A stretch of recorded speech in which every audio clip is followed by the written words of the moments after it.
We have a very special bonus episode for you today with the wonderful Hilary Whitehall. Between raising 3 kids and now being a grandmother of 2, Hilary has truly seen it all. Plus, she's been a doula, so she's seen parenting journey right from the very first breath. Okay, Hilary, are you ready for some of our listeners' burning questions? I'm going to go for maternity ward chaos to ask you this one. Yes. Less advice, more what would you have done in this situation? Okay. I was listening to your recent episode about noise on the maternity ward, and with my last baby, I didn't even make it to the ward. Literally, just as I gave birth, the ceiling collapsed from the room above. We were trapped in the labour room for 5 hours while they cleaned up all the poo. How would you have stayed calm as a doula? What? Oh my gosh. I was just like, am I reading this properly? The ceiling collapsed from the room above. Yeah. How would you have reacted? I would have, I'm quite good in a crisis, I think. Yeah. I mean, I would have probably resorted to humour. And hand her a gin. Yeah. Hand her a gin and say, it's all fine. That, you know, the thing is you've had your baby. Yeah. Yeah. That's the most important thing. That's what we need to focus on. You've had a nice, healthy baby. Isn't it exciting? Yeah. And we'll just have to wait until they get their act together on the hospital front, on the building front. So you just remain calm, used humour, diffuse the situation. Absolutely. I think that's a brilliant That's what you thing to need. do Yeah. in everyday life. Yes, absolutely. Stay calm, all have the humour. time. Yeah. Come at the problem with it. You know, you haven't got a solution because you can't clear up the mess. So you just have to put up with it. Yeah. That love sounds that. horrific, Yeah. though. Can you imagine? Oh, God. great, is it? Seriously, Yeah. imagine Falling like if you have a quick birth and then you're like literally traumatised and then it's like, oh, sorry. Yes. The There's a lot of ceiling's rubble. collapsed. Yeah. Yes. And you'd be stressing about the dust with your baby, I'm not- thinking, oh my God, is not- there asbestos? Like, what's going on? Yeah. I'm not quite sure why they didn't take them out of the room where the ceiling had. But anyway. These teenage boys eating everything. I've got 2 teenage boys and they literally don't stop eating. Yeah. They found all my secret sweet and biscuit hiding spots. So now not even my treats are safe. Can I evict them? Put them in the laundry basket because they're not going to find them there. Or the washing machine. I've got What a a key. great idea. Have you? My snacks are under lock and key. Are you kidding? I'm not kidding. I mean, yeah. They will go through them. And so does my husband. Yeah. And then when I need them for like actual pat lunch or whatever, they're not there. they're not there. And I'm like, where have they all gone? And I'm like, oh, no. Yeah. And then I You've got a find all the locked wrappers cupboard. and I'm like, no. So I lock it. Where do they take like the wrappers that you'll find in their bedroom, like secret? Just everywhere. Oh I'm God! like, Do you know, No. Jack and Barney still walk into my house and the first thing they do is open the fridge. Oh my God. Jack then says, why is there never anything in this fridge that I want to eat? He finds things to eat. And I go, funnily enough, because it's my fridge. Yeah, exactly. It's not your and fridge. you don't live here. Yes. Yeah. But he will always find something to eat. Yes. I still do that with my parents, though. Do I you? know where my mum's sweet drawer is.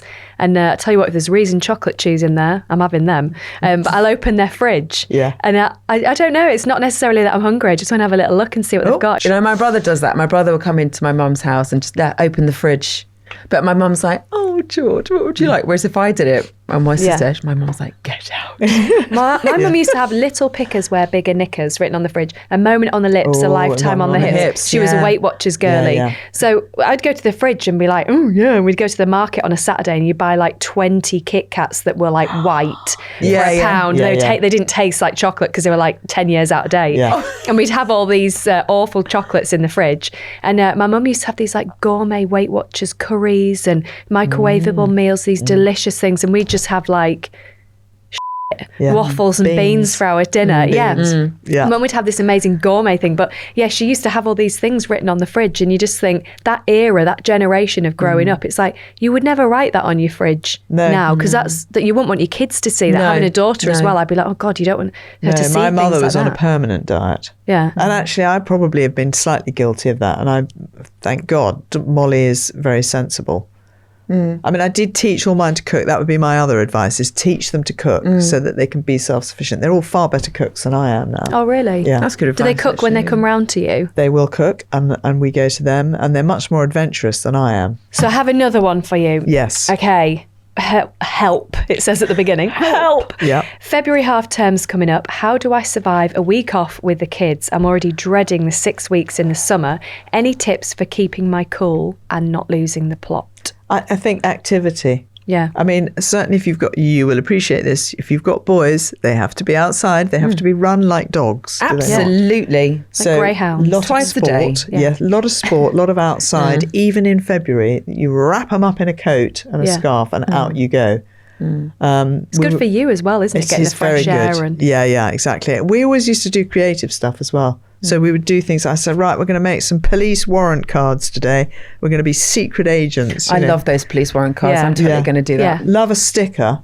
You see, love to do things with stickers as well. Yeah. Creating things with stickers, paint, crayons, all of that. Did you never think, because I'm thinking some people would go, that's great going out, but, you know, it might be a little bit tricky if you've got like a baby and toddlers and stuff. They might think not that. The kids might not be into crafts as such. Or there are a lot of parents, like myself, I'm guilty of this. Yeah. If somebody said to me, why don't you get the paints out for the kids? I'd be like, absolutely not. Because we've talked about the Sharpies. That's my daughter. My sons would get all the paints out, drop it, spill it, put it on the carpet. And I'd be like, why are we doing this? I hate crafts. You need like a big, the old decorating plastic dust, sheet. Yeah. You tape it down with masking tape and do it on there. It used to be amazing in lockdown, the activities I did with the kids. I'll tell you what's also a good thing to do, and I did this with my kids, especially during lockdown, is if you get a bucket of water, just a jug of water and a paintbrush, and they can just paint, but it's just water. It comes out on the wall, and they can just, for hours, my kids would just be there with water. And because it was so hot in lockdown, it just dried quickly, didn't it? So they'd be like, keep going. What would you say is your proudest moment as a mother? I tell you what I'm proud of with all my children, and that is I know that I can take them literally anywhere and they will behave. It's not about behaving. It's just that they are, generally speaking, good people. One of the tenets that we had, both Michael and I, very important, is that you treat everybody equally. So the guy that empties your bin is as important as the king. Yeah. You know, everybody is playing their part. Everyone is doing their job, and you treat people as you would wish to be treated yourself. And my children are very socially adept at making everybody feel included and valued. And that's what I'm most proud of, is that they're just nice people. I hope my kids That's are beautiful. like that. That's really important. That's very important to have. Is. Yeah. Absolutely. Well done. But that's kudos to you and Michael. Yeah. For installing that in your kids. Yeah. What advice would you give to mums that we call in the trenches, that are exhausted? It feels endless. There isn't that light at the end of the tunnel sometimes, and they've probably listened to you going, I wish somebody would ring me at 2 a.m. and say, get a cup of tea, you are okay, wake your bloody partner up. But what advice would you give to those people? I would say, it's worth it. It's the most important job you will ever have, is bringing up the next generation, the next new humans. That is the most important job you can ever do. It is worth it. Take a deep breath, relax. Ring Hilary. Take a moment. Take a moment. Think, right. And I guess just take it each day as it comes. Every day is different. The problems that you have are going to be different. You just have to try and embrace it and think, you know what? I'm doing the best I can here. And know that you're doing a great job. You are doing a great job. Pat yourself on the back and say, you know what? I'm still here. And it does get better. It gets different. Yes, it does get easier. It does. I remember thinking with in the first 3 months, thinking, what have I done? Yeah. This is so hard. Is this my life now? Is this it? So when's it going to sleep, and then I can go out and meet my friends like I used to? So Jack has a friend. She's just had a baby. She's, a little bit older mummy, having her first baby. She's had a wonderful career in comedy and continues to. She works a lot. She's just done some big heavy hitting programs in comedy, and she had this baby, and she's a older professional mum, and it was like, what have I done? I used to record voice notes on my phone and send them to her, and I'd say, okay, I want you to listen to this when it's 3 a.m. okay, you're doing an amazing job. Oh my God, you're amazing. You are fantastic. I know it's lonely, I know it's dark, it's cold. He's amazing, you're amazing. If you're that desperate, wake your husband up and say, I need some help. I know he's got a job to go to, but wake him up because he'll want to come and help. Aww. Make yourself a cup of tea, deep breath. You're doing okay.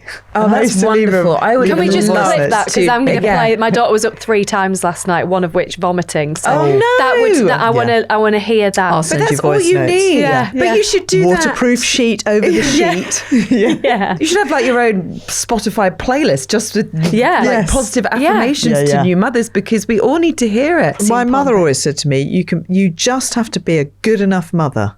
A good enough mother. That that's what you should aim for. You can't be the best mother because there's no such thing. Yeah. Just be a good enough mother. Get guilt out of the whole equation. Amen. Yeah. Amen. Literally, but I feel amen like to that. It's we get it all the time. Like we're constantly bombarded with you're not good enough, you're not doing well enough, Yeah, and it's yeah. just you that's why we constantly feel the guilt. Yeah. Most mothers are doing an amazing job. They are. Absolutely. I would say all mothers, just by dint of being a mother, but yeah. Yes, exactly. That's like the best advice I think we've heard on the podcast, as well as Yeah. Davina saying, like, love your kids. Yeah, yeah. And literally everything you've just said, that we're like, yeah, amen to that. The only person that I was getting my advice from was through like magazines was Beyonce. Oh, nice. I don't know her, but she was like, everything's amazing. Yeah. Everything's amazing. I was like, this is not amazing. This is vile Do you at have times. to remember that Beyonce probably had a lot of help and Of a course she lot of did. money to throw at the problems. Yeah, and I think she also asked her hospital to redecorate as well. There you go. Most go. probably, and book the whole thing out. Exactly. Yeah. I would also say with breastfeeding as well, again, we need to take the guilt out of breastfeeding. Yes, we all know that breast is best. We know that. What we need to also be told, though, is that you need a baby that is flourishing. Yeah. And if for whatever reason you're not producing enough milk, even though you keep putting the baby to the breast and it's just not happening, or in some cases, as Claire Byam-Cook will tell you, some babies just can't suck. Yeah. They will never get that milk out of a breast. Now, you can pump, that's great. But for whatever reason, if women end up bottle feeding, don't guilt trip them. Absolutely. We're doing our best. Yeah. Our very best. And we do not need a layer of massive guilt from other people. I'm just going to give you a on round top of of it. applause for that because that's absolutely spot on. Yes. Absolutely. One other thing, never let the sun go down on an argument, even with your 2-year-old. I Always never do make that. up. I always do. Even with my husband, even when I Yeah. want to kill him. Yes, And snap. I'm like, Yeah. let's just sort this out before we Let's go have to a bed. cuddle and a Yeah. kiss. Yes. And then he's like, oh, can we? And I'm like, no. Yeah. No, we're not doing that. But I am sorry, and maybe you're sorry too. Yeah, we're both sorry. Let's But draw a line. And especially with the kids as well. Oh, My kids definitely. never go to bed on a bad vibe. No, ever. As soon as I wake all three of them up on a morning, I always like cuddle, kiss every morning. Tell them you love them. Yeah, love you so Every much. day. Cuddle and a Yeah, kiss. And they're at that, where it's like, oh, stop it. Yeah. But this morning, I dropped my 9-year-old off at school, and he's like, we've been talking about this earlier there. Can you call me mum in front of my friends? And as I dropped him off, he just turned and looked at me. He's like, I love you, mummy. Oh my God. And my eyes just filled with tears. I'm not an emotional person at all, but I was like, that means everything to me. Yeah. I've been up 3 times last night, changing Yeah. bed sheets and stuff. And it's like, Yeah. yeah. That's all. That's validation from the person that I need it from, isn't Absolutely. it? So, And when your children are adults and with children of their own, they still need you as their parent. and they Oh, appreciate. God, don't you absolutely. appreciate your parents more after I've you got have so much more children? respect for my mum Yeah. now that I'm Yeah. a mother, and Yeah. she was a single mother. My dad Wow. left when Wow. 3 of you. Yeah. when she had 3 3 of you. kids under Respect. 6, no job, like nothing. And I'm like, Mum, how did you do it? Yeah. She's like, we just did. You just did. I had to. She said I had 2 choices. Yeah. I could either crumble and deteriorate or just get on with it. Yeah. And she did, and I've got so much respect for her. It's incredible when you say Yeah. now, off the back of what we talk about and everything, it's like single mum of 3 kids under 6, Yeah. on her own, No money. Yeah. no money, years back, where it's not as easily accessible just to borrow money from the No. bank or, No, nothing. it's, What doesn't kill you makes you stronger. Absolutely, and it seriously does. And that 3 a.m. advice to mothers is, do you know what? You're doing a great job and look at you. Yeah. You didn't think you could and you can. And you did. You can. Women are very This girl powerful can. creatures. This girl This girl can. can. We are more Yeah. powerful than we think, than Yeah. we know. Yeah. And Hilary, you are an absolute superhero in your own legend. Bless right. you, bless Thank you. you are. so much for coming on this podcast. It's been a delight to have you here. I've loved hearing your advice, your Yeah. stories, everything. Absolute joy. Oh, Oh, it's been Let's give great. ourselves a round.